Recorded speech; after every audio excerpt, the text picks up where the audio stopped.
dance. Before I can acquaint you with the title of this tome, we must return to year 1949. I was dancing a long ways at school, just across from home. I'm on a photo taken at that time. Now, in order to continue with the rest of this tale, we must return to year 1962. I had just gone to college at St Paul's, Cheltenham, not Yale, and after lectures needed something else to do. After initiation and meeting your college dad, society leaders were all out to recruit you. There were so many clubs catering for the oddest fad, all it did was totally confuse you. One Friday night I thought I'd try a little bit of romance and cycled on down to Shaftesbury Hall and unknowingly strolled into a running barn dance, not dances you'd find at a leavers ball. Virginia Reel, Circassian Circle, Patacate Polka, what names! Like swinging partners you were left going in whirls. Then I discovered the mixers, much better than games, which literally got you in touch with the girls. Yee-haw! Tony Critchley was the caller using old 78s, but that didn't dampen any zeal. It was fun, it was cerebral, and enjoyed with our mates as we danced on through jig, waltz and reel. As time went on, my interest grew. From the talent we formed a band. Then an invitation to call. Wow, this is new. Sing, talk, dance us through the moves. I thought doing this was grand. On Rag Day in '63 we danced behind the lorry that carried the band and amps on its flat bed. Beforehand we thought due to the effort we'd be sorry, but the exuberance of youth ruled instead. During that week we did dances in the street outside the post office on the prom. We didn't have a band, just a PA loaned by Pete, so I sang out the call. That was fun. At that time the Beatles were becoming big news, and at a dance course I had been on about what's new, we discovered that many folk dances could use pop songs, such as the Beatles' She Loves You, for the Circassian Circle. We developed a love for this ancient art and would take each opportunity to practice American squares for a start, and do demos for fetes and for charity.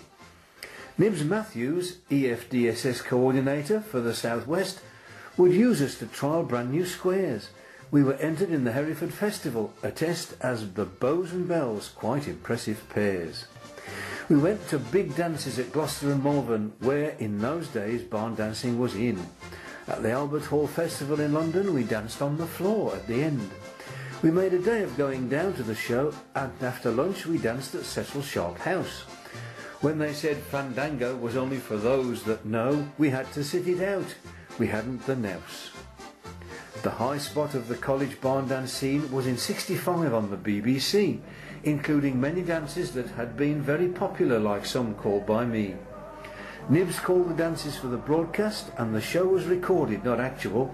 My year one roommate, Jim Bassett, fame at last, played banjo for Swanee. That's factual. In September '65 I began teaching at what was reputed to be Dudley's worst school. I'm afraid I can't agree with that finding. I taught there for 25 years. Was I a fool? It was the head teacher's well-known philosophy that if a subject was no hazard, you taught it. But to be teaching dancing as part of PE, my word, I would never have thought it. It goes back to old Robert Dunphy, who had pupils not enthused by sport, so I taught them ballroom steps that were very easy, some barn dances, then disco, any sort. Nothing much happened until Walter, the Monsell School head of music teaching, asked if I'd MC his church dance once the altar had been moved from space used for Sunday preaching. Though the gear was rather primitive and makeshift, the dance that night went down quite well. It certainly gives people a great lift and leaves them feeling invigorated, i.e. just swell. This is about the time I got contact, lift-off, and began serious barn dance calling. I must have made quite an impact, as our phone was quite regularly ringing. The first gig that was really a coup, when I delivered dance fun and cheer, was for the local community group seeing in the 1989 New Year. This became a regular event until we saw in the new millennium. After that many found dancing time spent as we all head for our 70 On this occasion we kicked off with quick steps, then had a session barn dancing, followed by fun dances, a few foxtrots and a country style mixer while waiting for midnight. Happy New Year? Yeah. At this point we stopped the dance running to bring in the chimes of Big Ben, then circle up for Auld Lang Syne singing and questions like, can we do this again? Now came a long list of patrons from all over the area and beyond. I was booked for dances at set seasons, and for all Western clothes were donned. There was John Terry at Kinver, Walheath Community Association, Graham Andrews, Salvation Army, Bridie Hill Speech Therapists and Rita Bridges. Upper Gornal Scouts, Sedgley Lions, Karen Yates School of Dance, the Cricket Club and Ramblers, the last two from Stourbridges. Then there are the venues. There were not many community centres nor village halls not visited, including Sedgley, Kingswinford, Worsley, Kinver, Staunton, Treasil, Corrybank, Horbush, Silverend, Womben and Hagley. Warheath, Highley, Richardson Hall, Dudley, MBC Social Club, the Bonded Warehouse, Cradley Labour Club, the Caves, the Watering Hole, Kingswinford British Legion, Gornal Memorial Hall, and further afield, Blakedown, Birmingham Botanical Gardens, Beerley, Belbroughton, Bewdley, Highley, Cannock, Clibbery, Mortimer, Ledbury, Granby, Fannymonnock and Arthog. The schools, Monsill, Maidensbridge, Woodside, Coseley, Merryhill, Wolverhampton, Langley High, Wednesbury, Oak. The churches, Kingswinford Methodist, St Augustine's, Holly Hall, St Mark's, Ocker Hill, St John's, Tipton, St Peter's, Upper Gornal, Bride Hill Methodist, St Joseph's, Wolverhampton, and those that I've missed you'll surely pardon. I was able to use these dancing skills to effect at Coseley School Arts festivals. It was one of the subjects that gave students thrills and brought in many unplanned arrivals. These heard, then wanted to find and to seek and then join in the dancing with us, just like the last afternoon of Activities Week, but we welcomed them without any fuss. There was a dance festival by the Expressive Arts there with students from all kinds of places. My Year 10s did an American Square. You should have seen the fun in their faces. With the advent of computers and CDs, I was able to record complete dances, making sure there were plenty of choices to please and good variety, gentle, ravers and prances. Then a phone call came out of the blue. Yes, I'm Dave, who might you be? I'm Fiona, I'm your agent, how are you? I haven't got an agent. You have now, it's me. It was Fiona Morris Smith who played with Gigabit, an agent for getting caller and band. Whatever the style of folk music you wanted to fit, she'd most likely get the best in the land. So it seems I am one of the honoured. On her books, after a little persuasion, she heard of me from Martin Devine, a caller but dance guest on that occasion. He had been to one of my Karen Yates functions and apparently was very impressed. I was pleased with these deductions. As they say, getting it backwards, history is the rest. Fee's bookings proved to be quite cash rewarding, as I only used to charge a nominal sum. She said, you deserve a fee that's worth you having. For some gigs there are distances to come. Line dancing proved to be stiff competition with some regulars trying it now and then. I just smiled and thought about this USA fashion and mused, I'll just wait, they'll be back again. And they were. No point dancing on your own. A work colleague of mine had a Cady band based around Penn where they were living. He had been asked by someone to lend a hand and play for some dances at their wedding.